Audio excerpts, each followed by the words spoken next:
खुलुमबाय आं उदांस्रि मुसाहारि बड'लेण्ड बुब्लिनि जानानै बयखौबो बरायना लाबाय।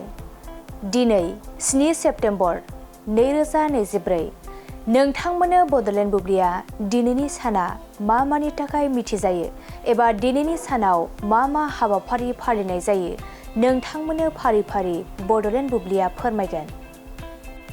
दिनैनि सानखौ गणेश चतुर्थी महरै फालिनाय जायो। गणेश चतुर्थीया भारत हादोराव फालिजानाय मोनसे मुंदांखा हिन्दु फोरबो। लोगोसे बिखौ विनायका चतुर्थी एबा गणेश उत्सव मुङैबो मिथिनाय जायो।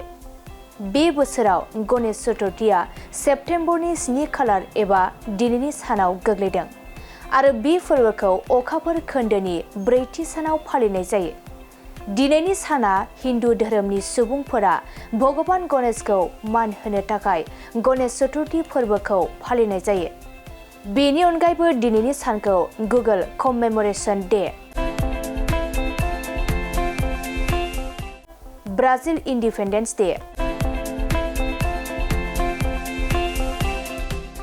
आरो सुपार हिउमेन डे महरै फालिनाय जायो।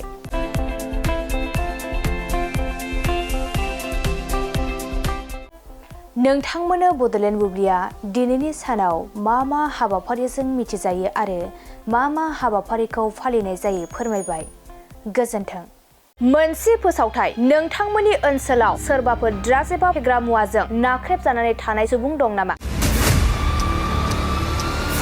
जुदि नोंथांमोननि ओनसोलाव सोरबाफोर ड्राग्स एबा फेग्रा मुवाजों नाख्रेबजानानै थानाय सुबुं दं, अब्ला नोंथांमोननि थाखाय मोनसे मोजां खौरां। ड्राग्स एबा फेग्रा मुवाजों नाख्रेबजानानै थानाय सुबुंफोरखौ फाहामथाय होनो थाखाय नोंथांमोननि गेजेराव लानानै फैदों मोनसे रिभाइभ रिहाबिलिटेसन सेन्टार। जुदि नोंथांनि नखराव आरो नोंथांनि ओनसोलाव सोरबाफोर ड्राग्स एबा फेग्रा मुवाजों नाख्रेबजानानै दं, अब्ला नोंथाङा रिभाइभ रिहाबिलिटेसन सेन्टाराव फाहामथाय होफैनो हागोन।